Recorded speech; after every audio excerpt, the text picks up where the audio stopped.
মা মা তুমি ওকে বলে দাও আমি যে শার্টটা ওকে দিয়েছি ও যদি সেটা পরে তাহলে আমি এখন ওইসব ভারী ভারী শাড়িগুলো পরতে পারি। ব্যাস। ভগবান, এরা না। দাঁড়া আমি দেখছি। তুই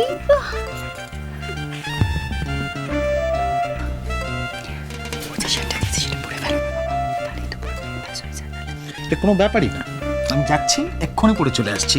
কিন্তু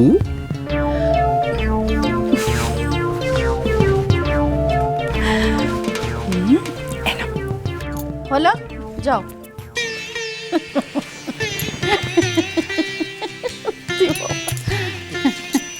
ঠাকুর যেন বাকি জীবন এরকমই রাখে। চিন্তা করো না দিদি ভাই, ঠিক রাখবে। ঠেকে শিখেছে তো, তাই হিরে আর কাজ এখন ঠিক আলাদা করে চিনে নিতে শিখে গেছে।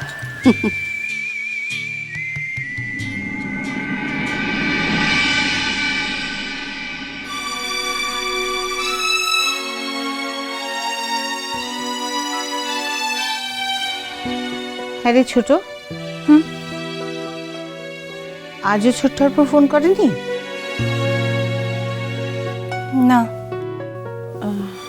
তোরা ওই যে ইন্টারনেটে না কি এরকম করে যে কথাটা তো বলতিস, মেসি ভাই ওই অ্যাকাউন্টটা ডিঅ্যাক্টিভেট করে দিয়েছে। তার মানে? মানে ওই অ্যাকাউন্টটা নেই। কি সব বলে কিছু বুঝতে পারি না, আশ্চর্য লাগে বাবা। না আমি বলছি না, আমি তো পেয়েছি কিছু। না না আমি দেবো, আমি দেবো, আমি কিন্তু দেবো বলে দিচ্ছি। তুই ছোট কাকিমণি চুপ কর। আচ্ছা, তোমাকে একটা দারুণ গিফট দেবো, কিন্তু তার আগে তুমি বলো যে তুমি আমাকে কি দেবে। এই একদম না, আমি পেয়েছি আমি দেবো। আরে আই কি কি ব্যাপারটা কি কি পেয়েছিস বলবি তো? না, জিনিসটা যখন আমার হাতে আছে তখন আমি দেবো, ব্যাস। আহা জিনিসটা কি বলবি তো? চোখ বোঝো আগে। কি হচ্ছে কি মিঠাই? ছোট কাকিমণি তুমি চোখটা বোঝো না। আচ্ছা বেশ বুঝলাম, নে দে।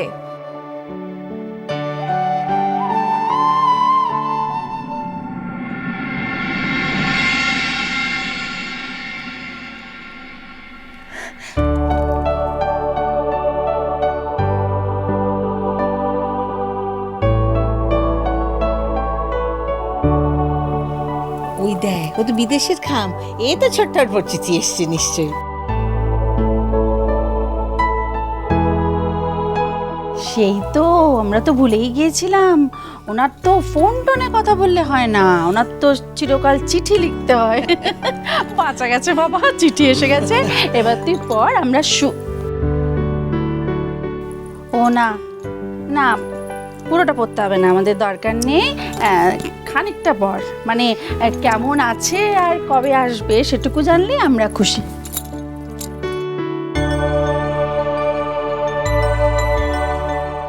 দাঁড়াও খুলছি।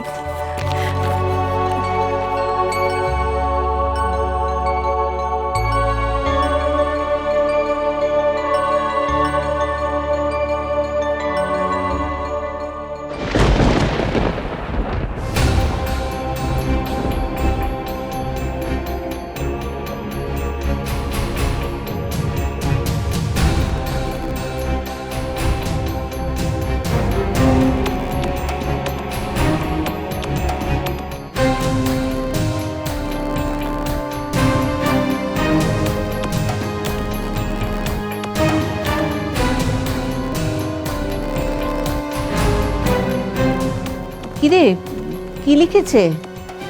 কবে আসবে? কেমন আছে রে?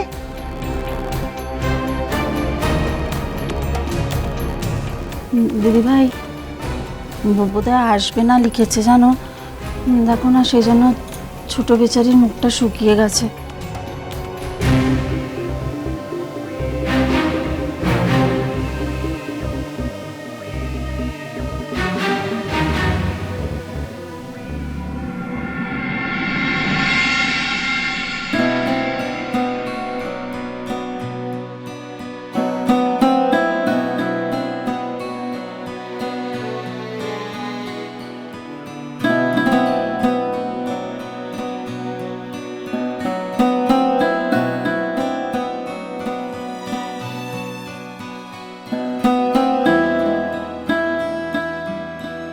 হয়েছে রে মেজো? জানি না, আমি বুঝতে পারলাম না তো।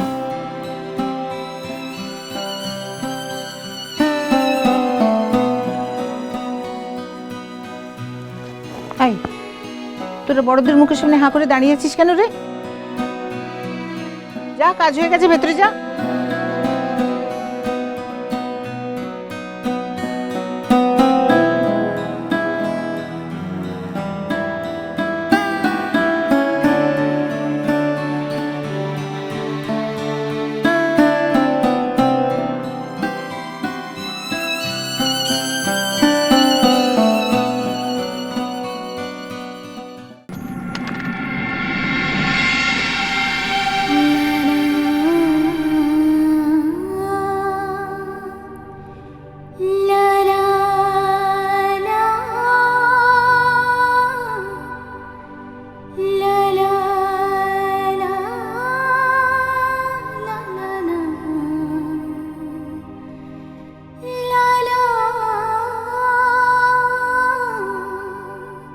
দেখো, আমরা পরিবারের সবাই আমরা যদি একটু কনসিডারেট না হই তাহলে কে দেখবে বলো?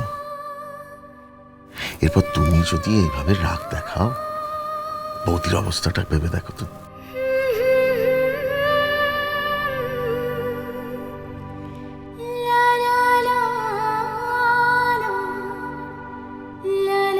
প্রিয় দোয়েল, বেশ কিছুদিন ধরেই তোমাকে একটা কথা বলবো বলে অপেক্ষা করছিলাম, কিন্তু বলে উঠতে পারিনি কিছুতেই। অথচ এখন আর কথাটা না বললেই নয়। দোয়েল, এখানে আমি যে হাসপাতালে কাজ করি সেখানকার একজন নার্সের সঙ্গে আমার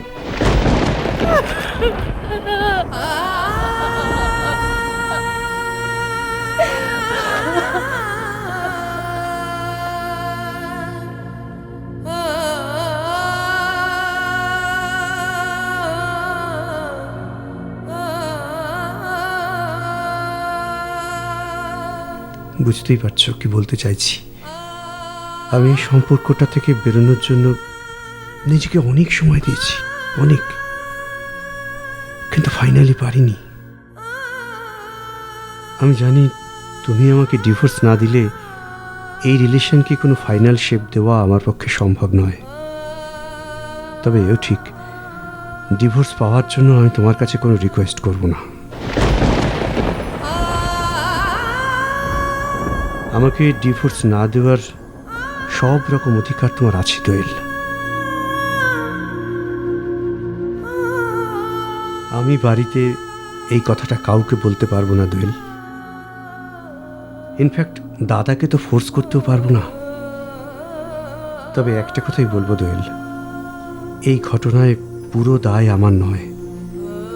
বিশ্বাস করবে না জানি, বিশ্বাস করা না করা তোমার। বাচ্চারা আর কখনো আমাকে বাবা বলে মানবে কিনা জানি না, আশাও করি না। তবে বাবা হিসেবে তাদের প্রতি আমার কর্তব্যের কোনো ত্রুটি থাকবে না দোয়েল। আর তোমার উপরও দোয়েল, তুমি অত্যন্ত ভালো একটি মেয়ে, অথচ তোমার জীবনে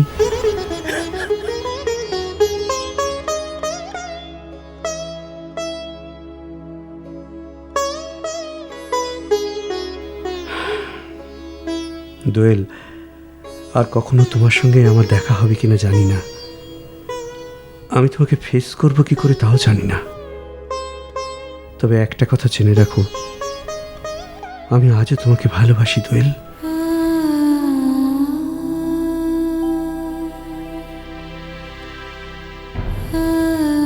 হয়তো কোনোদিনই তোমাকে ভুলতে পারবো না আমি। আজীবন দেখা না হলেও আর কি বলবো দোয়েল, আমার বলার কোনো মুখই তো নেই। ভালো থেকো তুমি, খুব ভালো থেকো। আমি জানি তুমি কখনো আমার করা অসম্মানের দায় আমার বাড়ির লোকের উপর চাপাবে না। শুধু তাই নয়, তুমি আমাদের বাড়ি ছেড়ে কখনো নিজের বাড়িতে থাকতেও যাবে না, এ ভরসা তোমার উপর আমার আছে দোয়েল।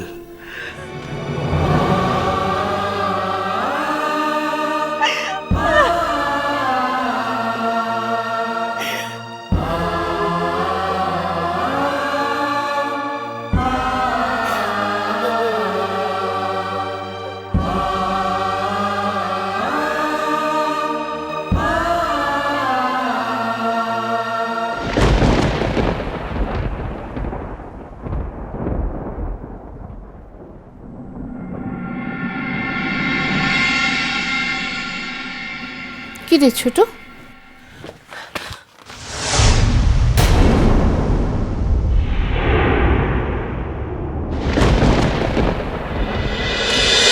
মিষ্টি কুটু মিষ্টি কুটু মিষ্টি কুটু